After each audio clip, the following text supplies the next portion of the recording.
pasos anteriores para déjenme apagar la cámara para voy a compartir.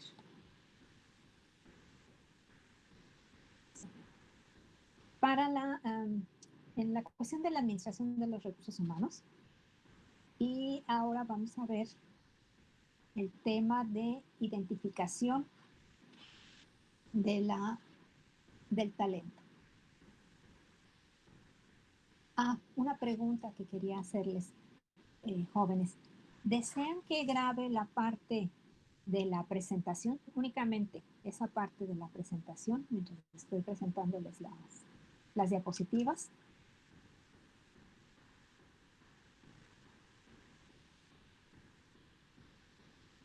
Yo digo que sí, ¿no, profe? ¿Sí? Sí, profe. Ok, bueno, entonces les aviso porque nada más esa parte va a ser grabada. Todo lo demás no, lo vamos a grabar, ¿no? Se sientan con confianza. Entonces les aviso para decirles que voy a estar grabando la parte de la presentación.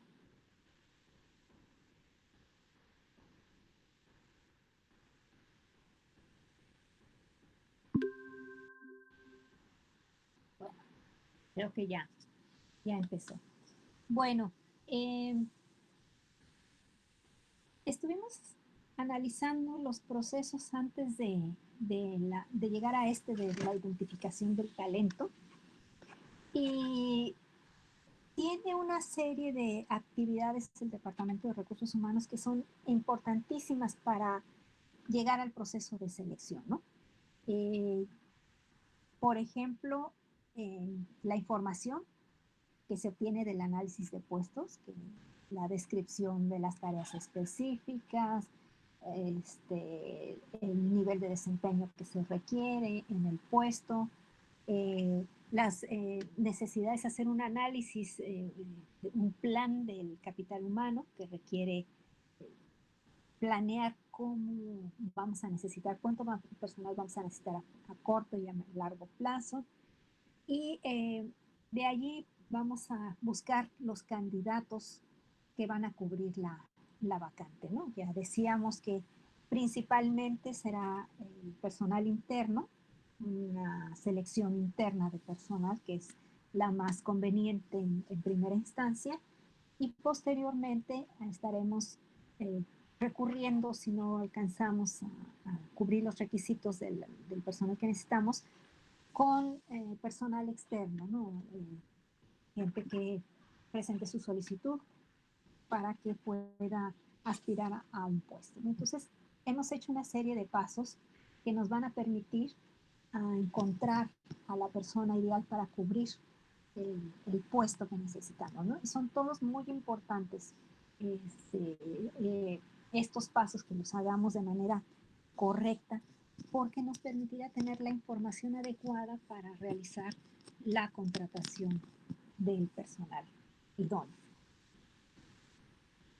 Bien, cuando como responsables de la administración del capital humano debemos cubrir una vacante, tenemos que considerar qué tipo de puesto es, ya que algunos son más difíciles de cubrir que otros y requieren ciertos conocimientos especializados.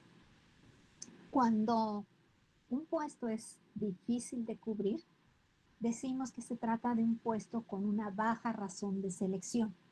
Es decir, ¿cómo hacemos nuestra razón de selección? Pues dividimos el total del número de solicitantes entre el número de candidatos contratados. En este caso, por ejemplo, tenemos ¿cuántos vamos a contratar? 1. ¿Cuántos candidatos tenemos? 3. Ahí tenemos muy poquitos candidatos. Es decir, que el puesto es difícil de cubrir. Solamente 3 candidatos para un solo puesto. ¿Por qué se dan estas cuestiones? Bueno, a veces porque los conocimientos son muy especializados y no tenemos a la persona ideal. No existen muchos profesionales del área que necesitamos cubrir. En otras ocasiones también se puede deber a un error que hayamos cometido a la hora de hacer, de promover nuestro puesto, que no hayamos hecho un buen análisis de puestos en donde especifiquemos con claridad cuáles son las funciones a desempeñar y entonces eso haga que a la hora que publicamos nuestras solicitudes de empleo no quede muy bien especificado cuáles son los requisitos idóneos para este tipo de personas, ¿no? Pero normalmente es porque son muy especializados los puestos. Cuando sucede lo contrario, decimos entonces que es un puesto fácil de cubrir, es decir, que tiene una alta razón de selección. Por ejemplo, para un solo puesto tendríamos 25 candidatos a seleccionar, ¿no? Esto nos da mayor libertad para seleccionar el candidato ideal, el óptimo. Aquí nos da un poco, en el primero nos da muy poco margen. Decíamos que normalmente se requiere que la cantidad de personas sea mayor que la cantidad de puestos que se ofrezcan. La cantidad de personas solicitantes sea mayor porque hay una serie de filtros que se tienen que salvar y que al final nos tienen que dejar con la persona, con una o dos personas ideales. Cuando tenemos pocos candidatos, pues no nos da mucho margen de maniobra, ¿no? Para hacer eso. Bueno, esto es lo que tenemos que tomar en cuenta, ¿no? Si, para hacer la selección de personal. ¿Qué tan difícil va a ser cubrir el puesto? ¿Cómo lo sabemos? Bueno, esto lo podemos ver cuando hacemos nuestra investigación de cómo está el mercado local donde nosotros nos desempeñamos como empresa. ¿Qué tantos puestos de este tipo son demandados o con qué facilidades son cubiertos por otras empresas, ¿no? O qué tan cotizados están estos tipos de puestos, ¿no? Y así nos podemos dar una idea de que va a ser un puesto difícil de cubrir o va a ser un puesto fácil de cubrir, ¿no? ¿Cómo vamos a seleccionar a nuestro candidato ideal? ¿Cómo vamos a identificar a ese talento que necesitamos? Pues tenemos algunas cuestiones. Por ejemplo, en el año de 1970, el psicólogo social David McClelland no se sentía satisfecho con los test de inteligencia para la selección de personal. Y trabajó en un nuevo modelo de selección e introdujo este concepto de selección por competencias, ¿no? Decía, esto se ajusta más para conocer de primera mano, de forma más óptima, quiénes son aquellas personas que son ideales para ocupar el puesto, ¿no? ¿Qué son las competencias? Bueno, pues se han definido como el conjunto de conocimientos, habilidades, actitudes relacionadas que afectan la parte esencial del trabajo de cada uno, vinculado con el desempeño del puesto y que puede medirse de acuerdo con estándares generalmente aceptados y además se puede mejorar mediante la capacitación o el desarrollo. Es decir, vamos a demostrar con nuestros conocimientos, no solamente con los conocimientos, no solamente con la inteligencia, sino también con las habilidades y las aptitudes, cómo puede ser nuestro desempeño de trabajo. Según este psicólogo, el nivel de competencias es mucho mejor para diagnosticar si una persona se va a desempeñar de manera adecuada o no en el trabajo que estamos queriendo, en la vacante que estamos queriendo cubrir, ¿no? Para aplicar esta técnica, las organizaciones revisan las competencias que tienen sus mejores empleados en determinados puestos clave y las convierten en estándares de selección. Es decir, ¿de dónde sacamos cuáles van a ser las competencias? Pues precisamente del análisis de puestos que hemos hecho Y allí vamos a encontrar cuáles son los estándares de desempeño que debe de tener la persona que va a ocupar esa vacante. ¿Cuáles son las competencias que vamos a reconocer a investigar? Bueno, en primer lugar, el conocimiento, es todo este bagaje de información que tiene una persona que debe procesar para desempeñar con eficacia un puesto de trabajo, todo lo que conocemos. El segundo sería las habilidades, que implica saber hacer, es decir, eh, qué grado de pericia tengo, demuestro cuando desempeño una tarea, ¿no? Qué tan hábil soy para hacerlo, si lo hago bien, ¿no? Ese es otro, ¿no? Es, el saber hacer las cosas. Otro criterio de las competencias es la actitud que se vincula con el querer hacer, es decir, a los atributos que el individuo posee y que por lo regular son permanentes. Es decir, qué actitud tomo frente a una situación de trabajo, ante algún problema, cómo lo resuelvo, qué actitud tengo. Tengo una actitud proactiva, es decir, preveo que va a haber, que se pueden presentar determinadas dificultades y tomo una acción antes de que se presenten, empiezo a ver cuáles son las posibilidades. Si pasa esto, ¿cómo lo resolvería? O tengo una actitud pasiva frente a las actividades que se presentan, es decir, espero que se presente el problema para entonces pensar a ver qué hago, ¿no? Eso también es importante, ¿no? Si tengo, qué actitud tengo frente al trabajo. Y luego están otro tipo de habilidades. Ya habíamos hablado de las habilidades, que es saber hacer, pero también hay habilidades que se les denomina suaves. ¿Y aquí se le denomina habilidades suaves? Pues es al comportamiento del ser humano, es decir, habilidades sociales, que son también muy importantes, máxime en esta época en que muchos de los trabajos se desempeñan como trabajos en equipo.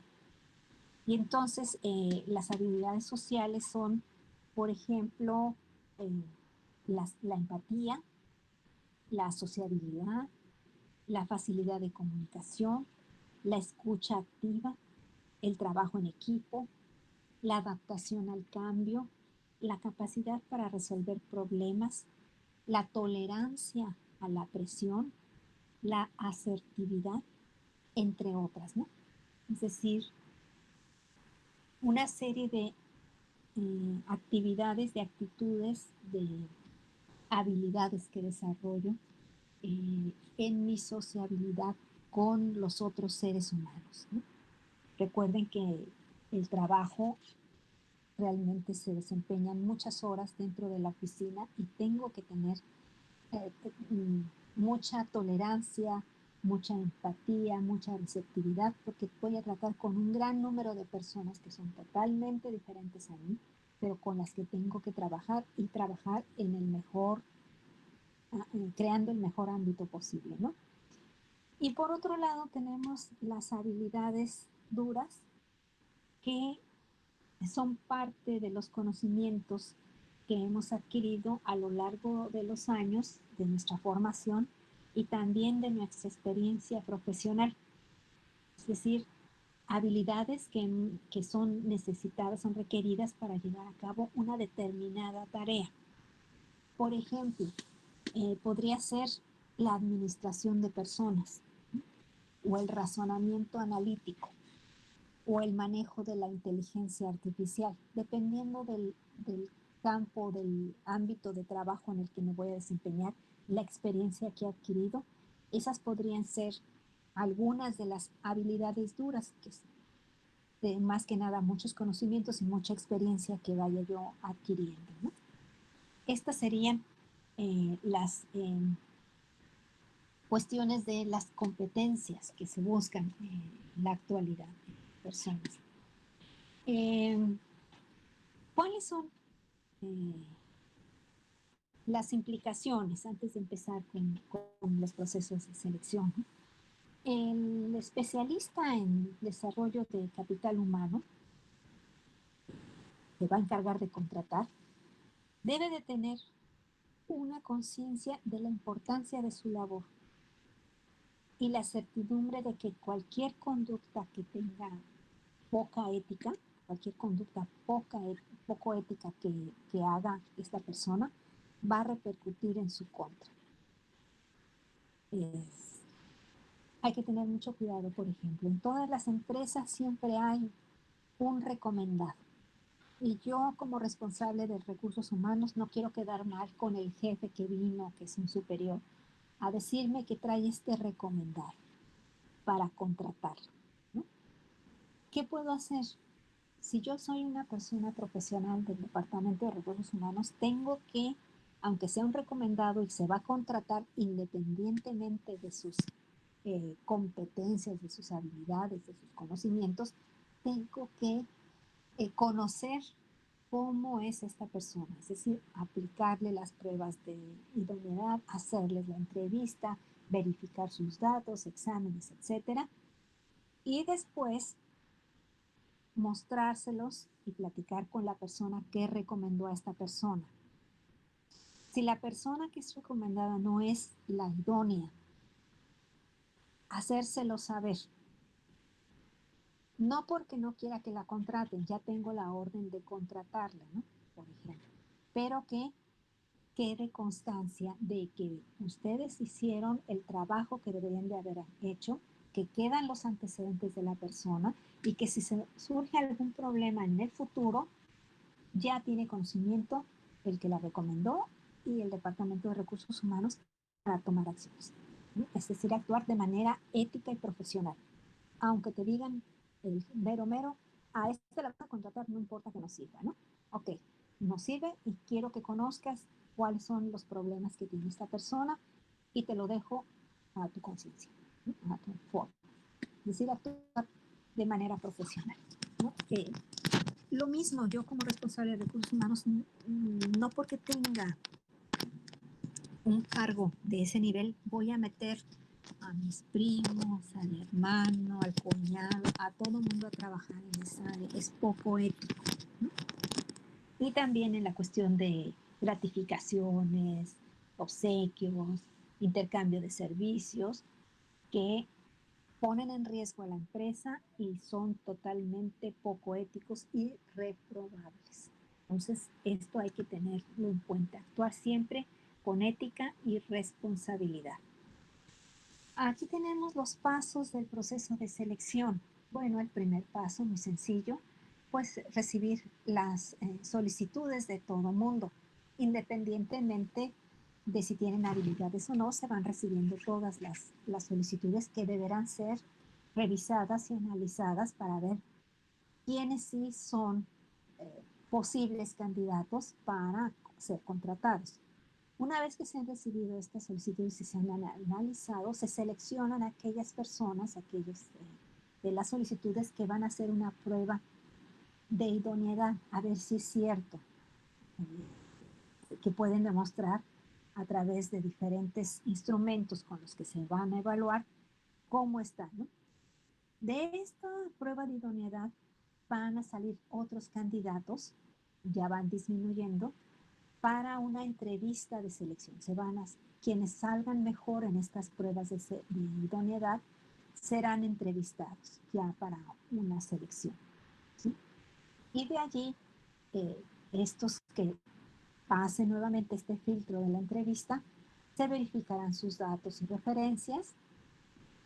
Si no hay ningún problema, se les enviará al examen médico y del examen médico a la entrevista con el supervisor, ¿no? O con el jefe inmediato que les va a contratar.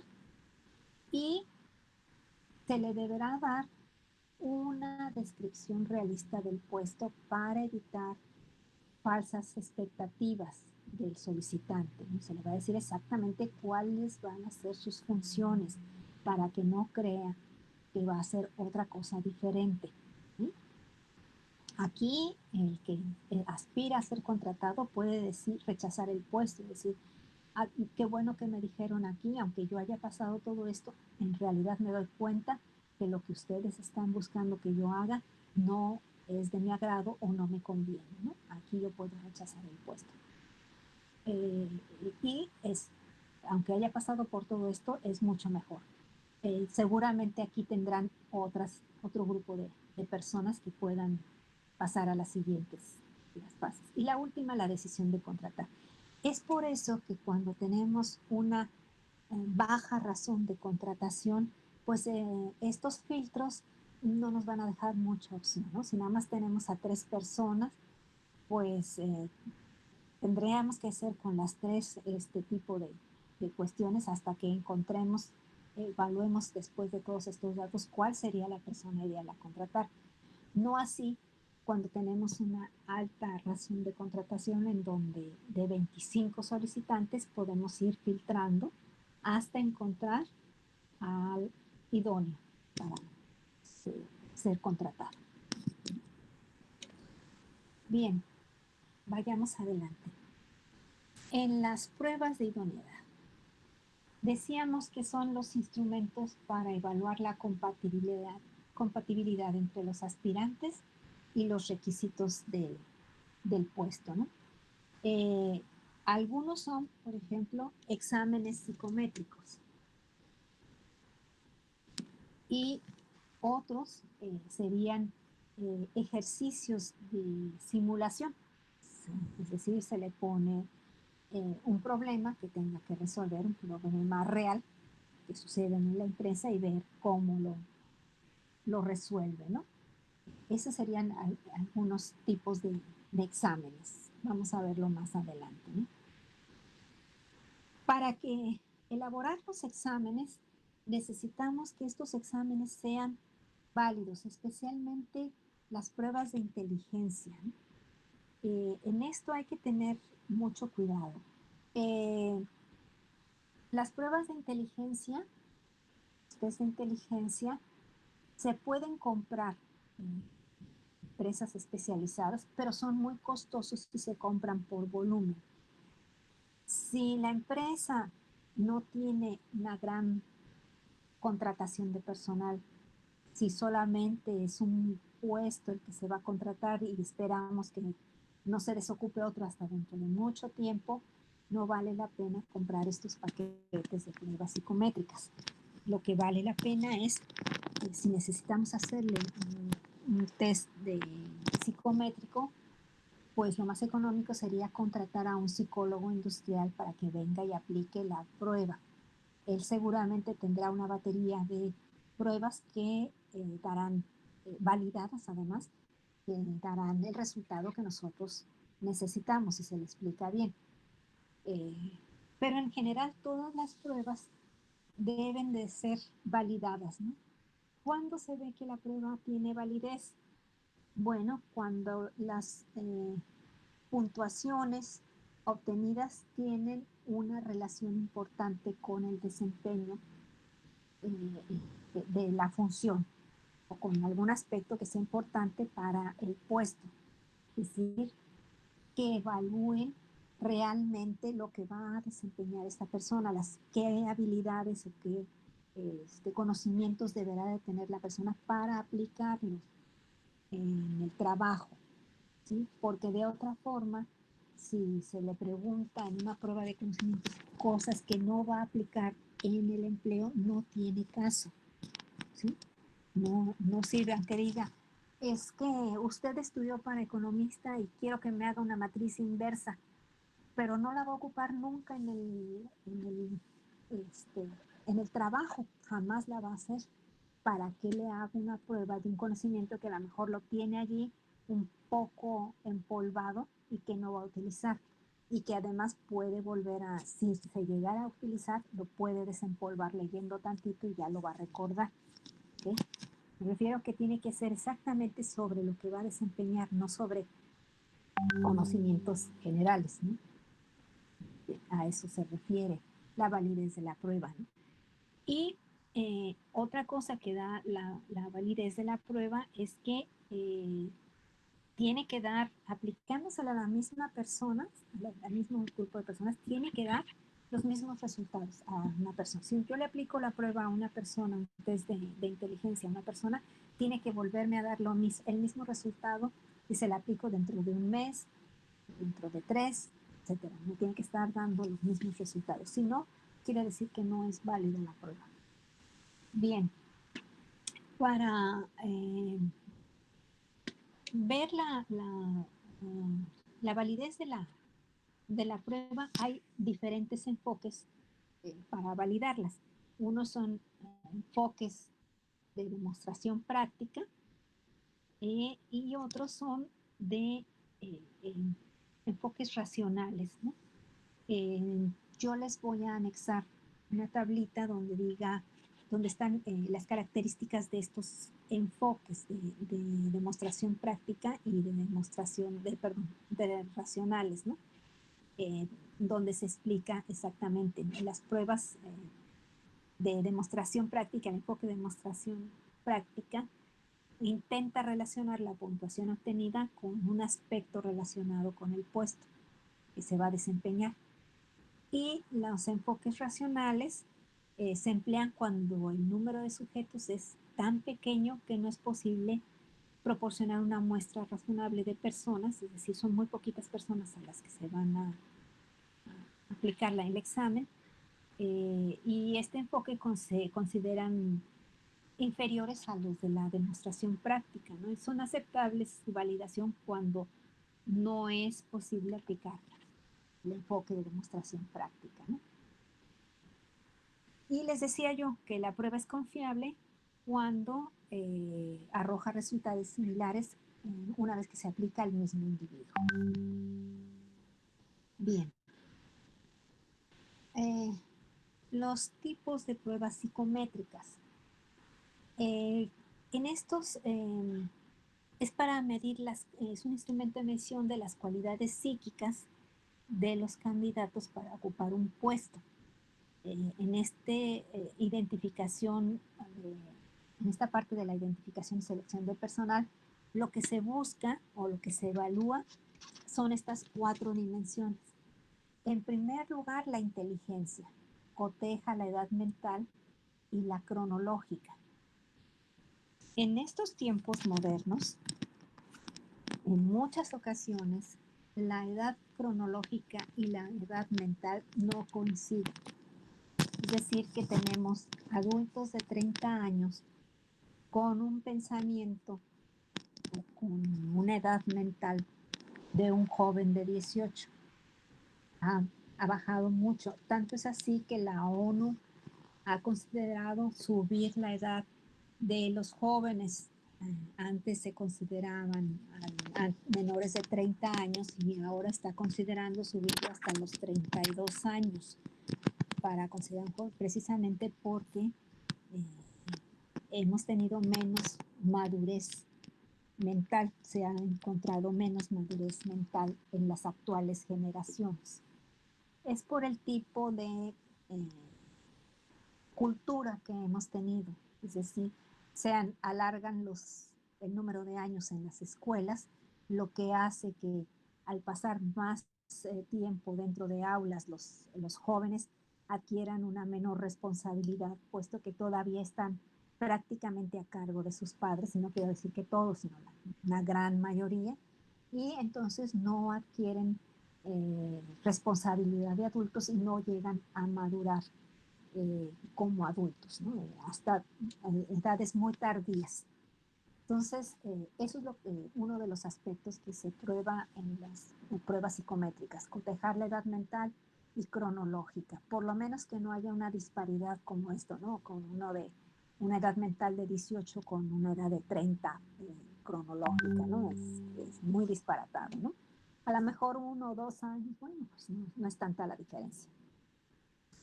Otro es el de personalidad, que se utiliza para conocer cómo se comporta, cómo reacciona cotidianamente una persona, ¿no? Cuál es la forma en que toma las actividades de manera normal, ¿no? El otro son factores de comportamiento cotidiano del individuo, del dominio personal, ¿no? Si la persona tiene mal carácter, si da rienda suelta a su carácter, o si es una persona que sabe controlar sus emociones, es decir, que tiene inteligencia emocional, no se engancha, puede discutir y estar totalmente en desacuerdo de un tema y defenderlo con razones lógicas y no a base de gritos y sombrerazos. Y después que se ha terminado la discusión del tema, poder trabajar normalmente con la persona con quien discutió sobre este tema, ¿no? Eso sería una de las cosas. Y la última es los intereses vocacionales, es decir, conocer lo que subconscientemente quiere la persona hacer. ¿Por qué es importante esto? Porque si una persona demuestra que no está contento con este trabajo, su desempeño va a ser muy bajo. Si lo que él desea es estar en otro tipo de trabajo, su desempeño va a ser muy bajo. A la larga, lo que va a causarle no es solamente una pérdida a la empresa, sino la persona va a perder interés, autoestima, se va a sentir mal, ¿no? Obviamente depresión, y obviamente su desempeño va a ser mucho más bajo de lo que se esperaba. Entonces, esta herramienta es la que más se utiliza dentro de las pruebas que se les hace a los candidatos, ¿no? Eh, y para conocer el estado emocional, intelectual y capacidad de reacción ante ciertos conocimientos, ¿no? Y por eso se le hace una persona especializada, ¿no? En este caso, les decía yo, psicólogo industrial. Estos paquetes que se compran, obviamente son a empresas que están especializadas en esto y que ya están validadas, ¿no? Y dan las instrucciones correctas, pero tienen que ser interpretadas siempre por alguna persona capacitada, especializada. Bien, hay que tener algunas precauciones con la examinación, ¿no? Con los métodos que utilizamos para examinar a las personas.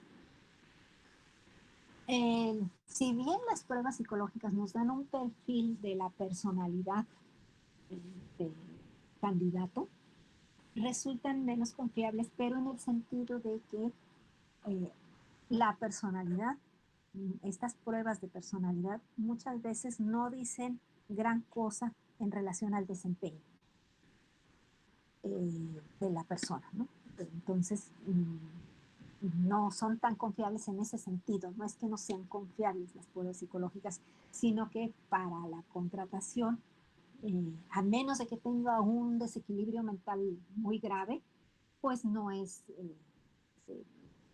tan confiable, no me va a decir cómo va a reaccionar la persona, ¿no? Me puede dar una idea, por ejemplo, si la persona es violenta, bueno, ahí sí ya tendré que tener un cuidado, porque a lo mejor algo que está haciendo le disgusta y puede reaccionar en forma violenta. Pero si la persona tiene alguna otra característica que no es de gravedad, no me va a decir nada en relación a su desempeño, ¿no? Otra de las pruebas que sí se deben de tomar en cuenta es, y que son más confiables, son las de conocimiento en relación al desempeño. ¿No? El conocimiento, la información que ya trae el candidato, ¿no? Otra de las pruebas que también miden la habilidad para ejecutar ciertas funciones de su puesto son las pruebas de desempeño, eh, donde se hace una prueba de cómo una simulación de cómo se desempeñaría en el trabajo, ¿no? Se pone una situación simulada y vemos cómo actúa y esa es la forma de desempeño. Otro tipo de pruebas son las de respuesta gráfica. Este tipo de pruebas se hacen para puestos muy específicos. ¿Y en qué consisten? Pues miden la respuesta fisiológica a determinados estímulos, como por ejemplo utilizar un polígrafo para ver si alguien está diciendo la verdad o está diciendo mentiras, un detector de mentiras. Y como les digo, son pruebas que se pueden utilizar, pero son para puestos muy específicos, pero es conveniente que ustedes también lo conozcan, que ese tipo de pruebas sí se aplican en determinados puestos, ¿no?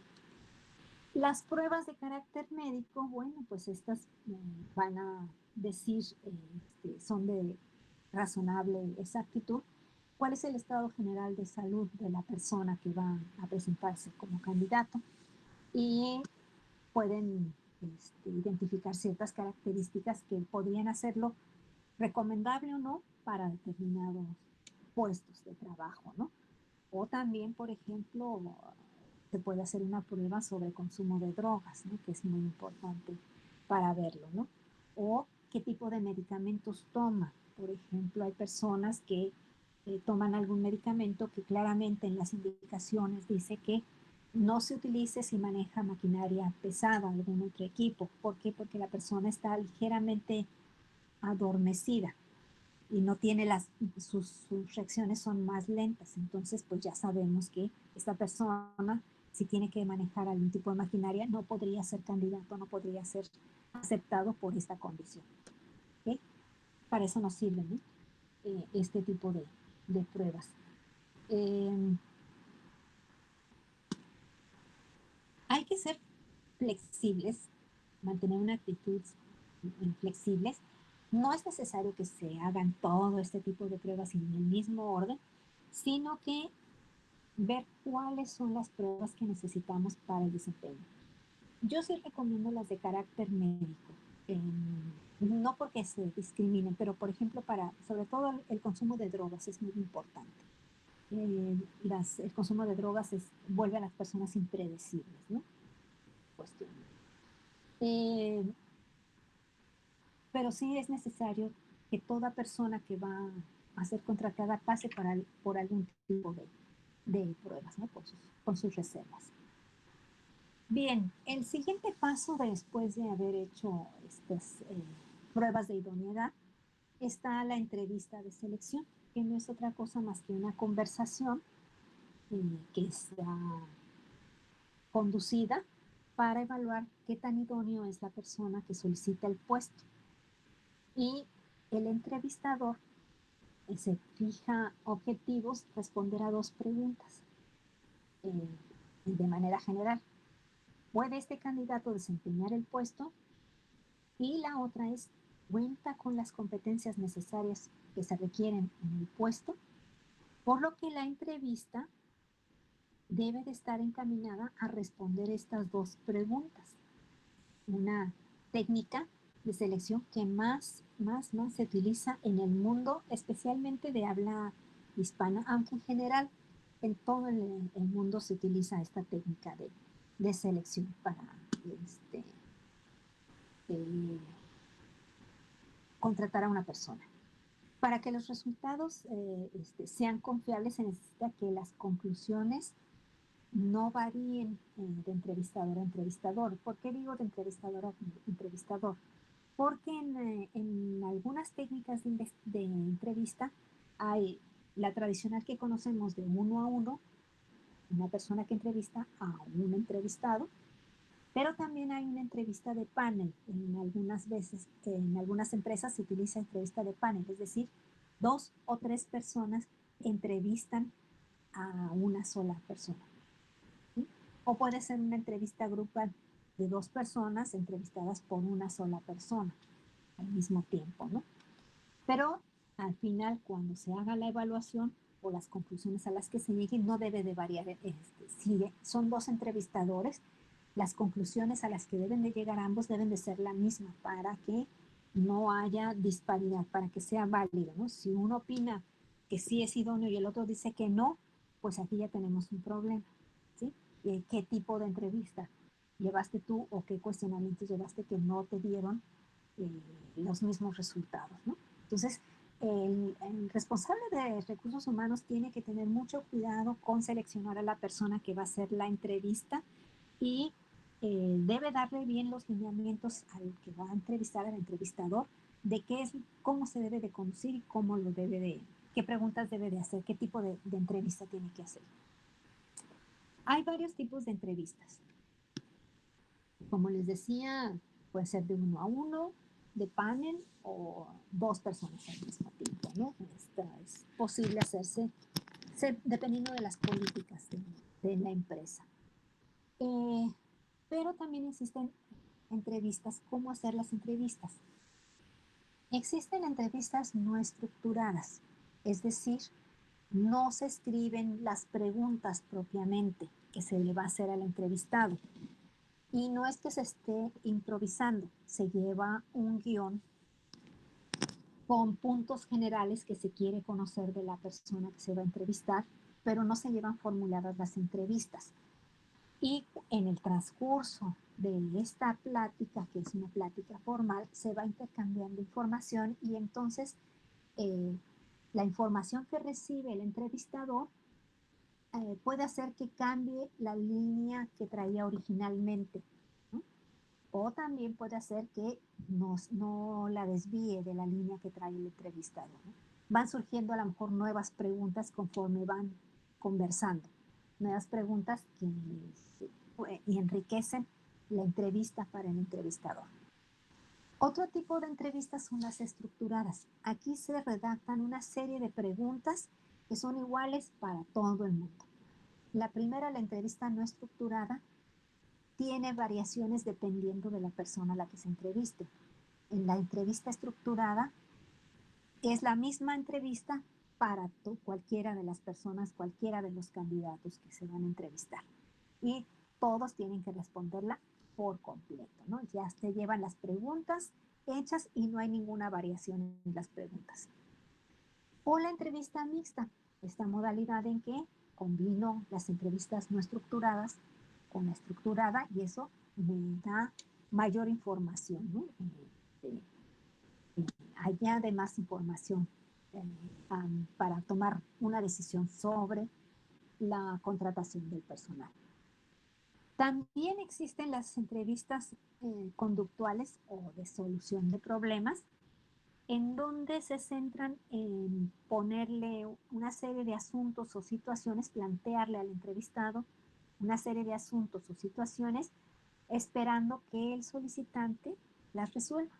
O sea, con frecuencia se tratan de relaciones interpersonales hipotéticas, para que explique cómo las enfrentaría, y se evalúa tanto la respuesta como el enfoque que adopta el solicitante.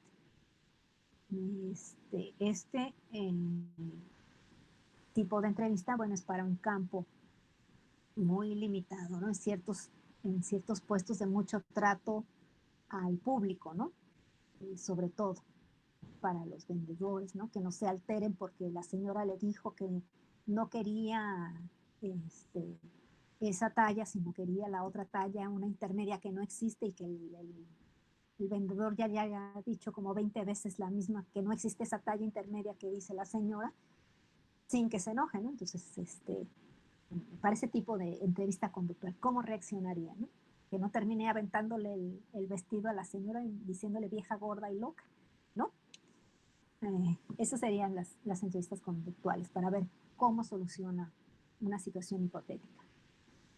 Hay otro tipo de entrevistas que son entrevistas de tensión. Cuando un puesto se va a desempeñar bajo una gran presión constante, es deseable conocer cómo va a reaccionar el candidato. Entonces, se hace la entrevista con la intención de presionar al candidato, ¿sí? En este caso.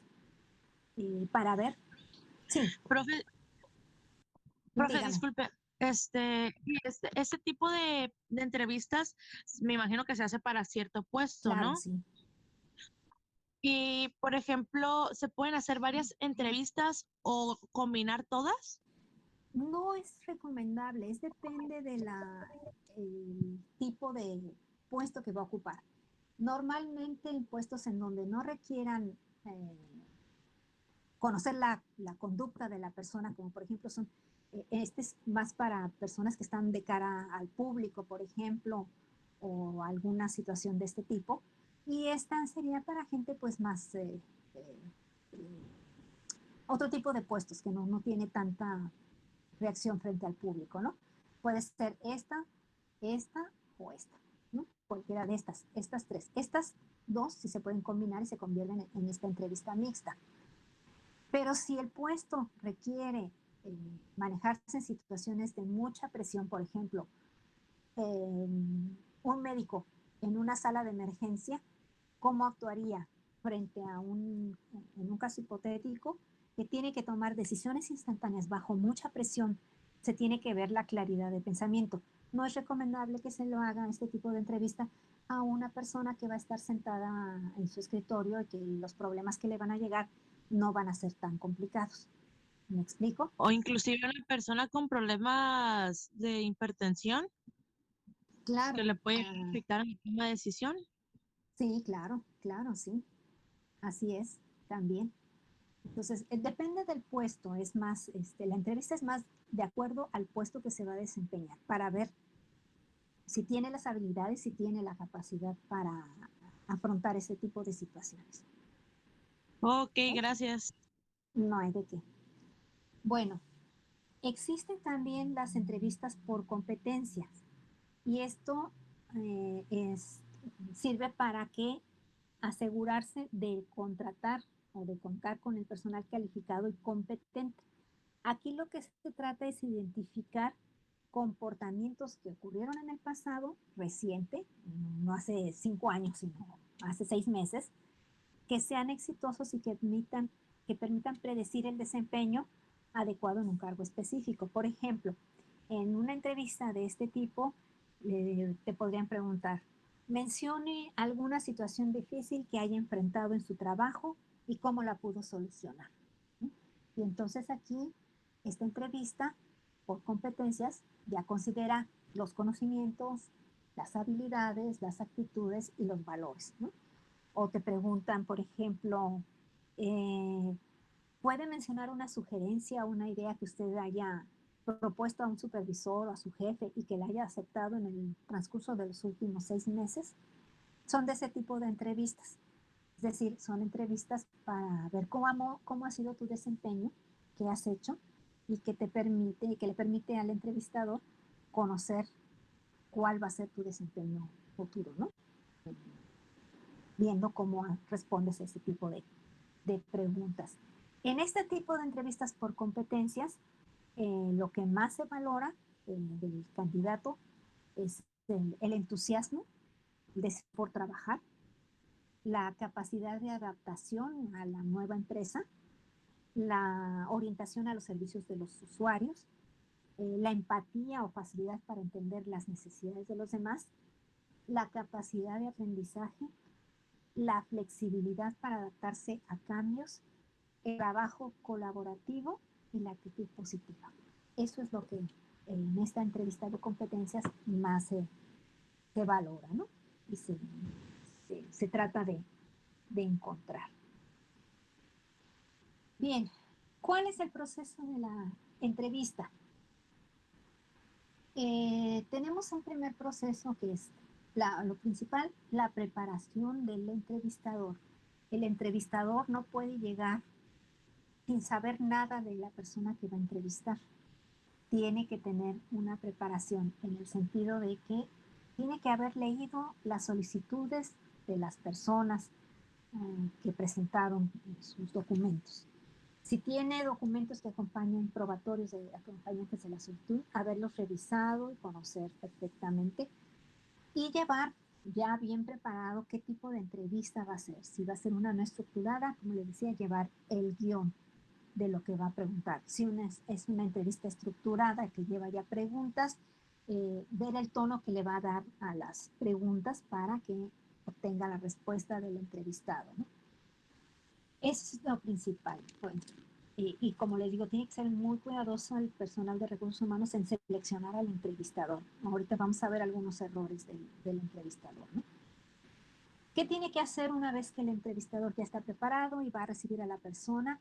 Tiene que crear un ambiente de confianza, porque el que va a ser entrevistado llega muy nervioso a ser entrevistado. Tiene todas sus esperanzas puestas en ser contratado y quiere quedar lo mejor posible en la entrevista. Entonces, si no se crea un ambiente de confianza para que la persona se sienta relajada, la tensión va a ser muy grande y la persona puede quebrarse, esa entrevistada puede quebrarse en ese momento, ¿no? Recuerden que estamos en un ambiente de mucha tensión, ¿no? Entonces, el entrevistador tiene que ser amable, pero no quererse hacer el simpático, o sea, tiene que tener una actitud de gentileza, de amabilidad, de un ambiente de confianza que le permita a la persona relajarse, pero no exagerar, ¿no? Tiene que hacer el intercambio de información, es decir, el entrevistador tiene que saber escuchar y saber hablar en el momento, ¿no? Para que darle su espacio también al entrevistado de que se exprese. Y tiene que concluir de manera adecuada, tiene que cerrar la entrevista de manera adecuada, despedir a la persona, si es necesario acompañarla al lugar de la salida, etcétera, para que la persona sienta que hubo una conclusión y que ya terminó ese proceso, ¿no? Hay gente que se queda callada y le dice gracias y nada más ni siquiera lo mira a los ojos, le señala la puerta, ¿no? Hay que tener contacto visual con el entrevistado para poder generar confianza con el entrevistado. Y al final, el entrevistador tiene que hacer una evaluación sobre el resultado de la entrevista, ¿no?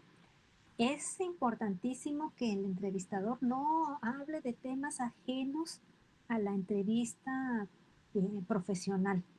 O sea, no preguntarle de qué religión es, a qué partido político pertenece, porque eso no te importa para el desempeño de la persona, si no va a afectarle nada, ¿no?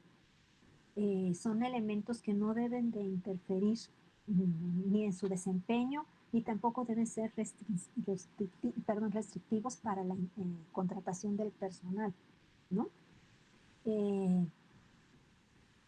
Debe de tener una buena fuente de información con el expediente, ¿no? Como les digo, ¿no? Debe permitir que intercambie la información en la persona. Vamos a ver algunas cuestiones de los errores del entrevistado. Algunos de los errores los que puede caer el entrevistador es llegar a conclusiones subjetivas. Es decir, aplicarle lo que yo pienso en lugar de ver de acuerdo a los resultados, a la información que ha obtenido, a llegar a la conclusión. No a conclusiones de lo que, pues yo creo, no se vale el yo creo, ¿no? Sino con base a esta información que me proporcionó el entrevistado, llego a esta conclusión.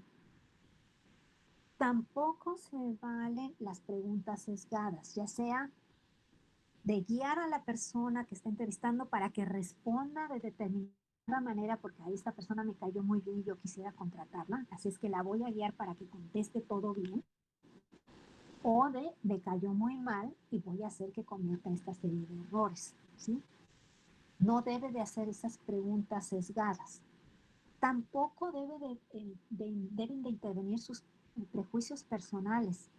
Es decir, veo a la persona y su físico me molesta y creo que aquí la solicitud dice que es madre soltera. Ah, no, ya me la imagino.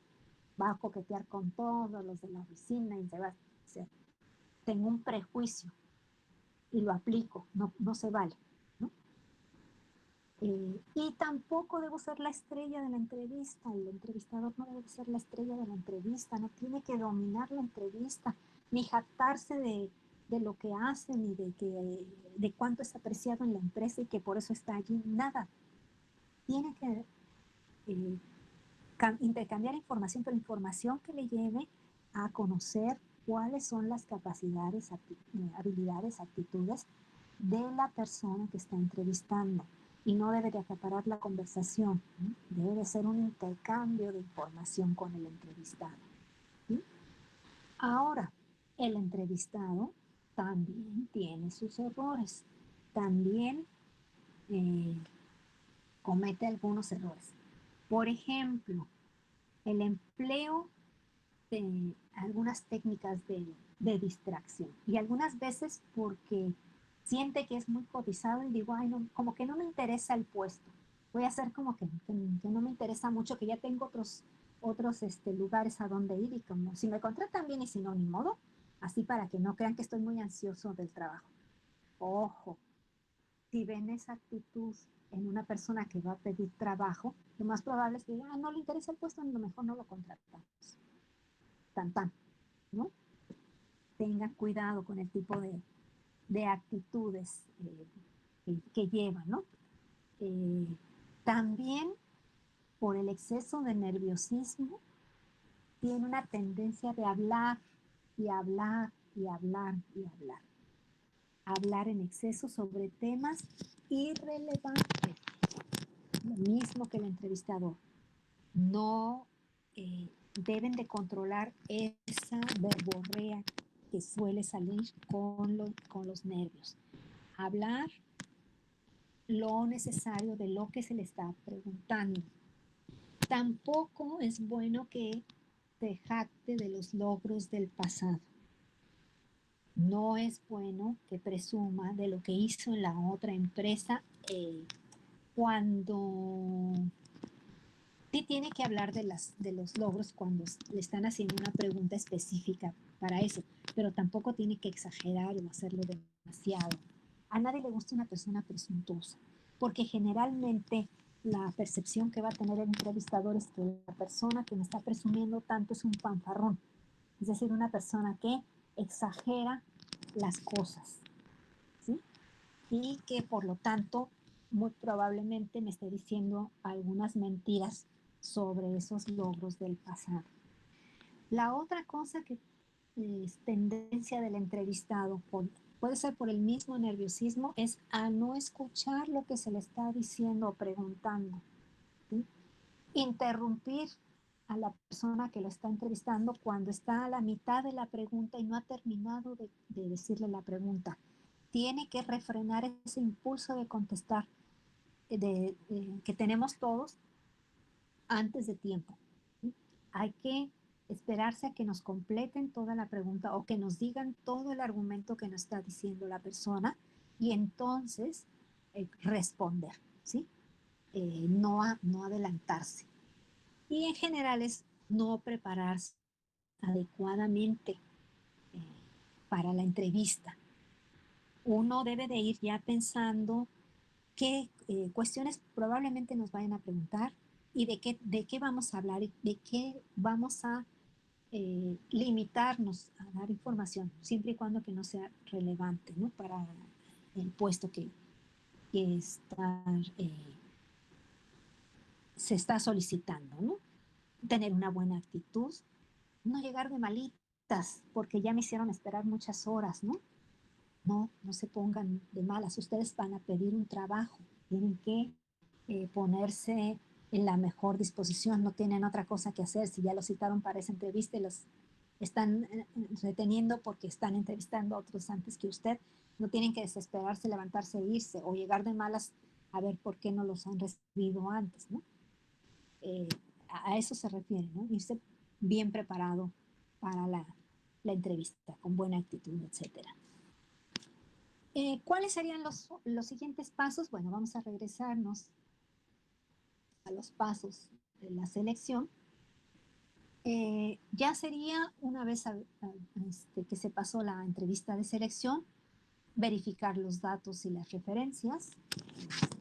Lo hace el personal, obviamente, de recursos humanos. Solicitarle un examen médico a la persona, revisarlo, que cuente con las condiciones de salud óptimas para ocupar el puesto. Y después realizar la entrevista con el jefe inmediato, con el supervisor o con el jefe que va a atender el departamento donde esta persona va a trabajar. Y esta persona, el supervisor que me va a entrevistar, también le tiene que decir cuáles van a ser las características de su puesto, qué es lo que va a hacer. Tiene que describirle detalladamente y de forma realista cuáles van a ser las actividades. Y ya les decía yo al principio, a lo mejor te dieron lo que decía, te hicieron a tener unas expectativas muy altas y lo que realmente vas a hacer no tiene nada que ver con esas expectativas, ¿no? Y este paso es importantísimo, que la persona tenga claridad en qué va a hacer y así no hay engaño, ¿no? Y ahí ya se toma la decisión de contratar a la persona. Estos serían los procesos, los pasos del proceso de selección. ¿Alguna otra pregunta que tengan aquí, jóvenes, sobre este tema?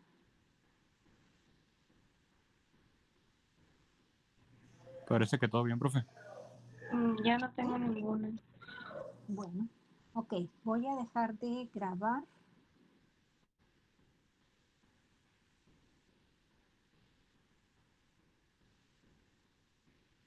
¿Ok? Y si no tienen ninguna otra pregunta, pues yo concluiría hasta aquí con nuestra clase del día de hoy. Tengo un ejercicio que se les va a poner sobre una entrevista precisamente. Es muy cortito, no es algo muy grande. La presentación va a estar lista dentro de 1 hora, pero no la voy a subir, no les voy a mandar el enlace hasta después de que termine mi última clase del día de hoy, de mañana, de hoy. Ya sería en la nochecita donde les voy a mandar el enlace para que accedan a la presentación y también el cuadro que les dije de los tipos de enfoques para la validación de las pruebas que van a ir y la tarea. El jueves les estaré mandando otra presentación con otro tema que es sobre la inducción al puesto y nos estaríamos viendo el próximo martes si no tienen más que preguntar, ninguna duda. ¿De acuerdo, jóvenes? Sí, profe. Bueno, Sí, profe, ok. gracias. Gracias a ustedes, jóvenes. Les encargo que revisen la lista, que si tienen tareas pendientes las hagan, por favor. Váyanse regularizando. Nos vemos, jóvenes, hasta el próximo martes. Que estén bien. Buena semana y buen fin. Bye, Hasta hasta luego, luego. profe. Profe. Igual, Gracias. Profe, igualmente. Hasta luego, chicos. Bye.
Bye.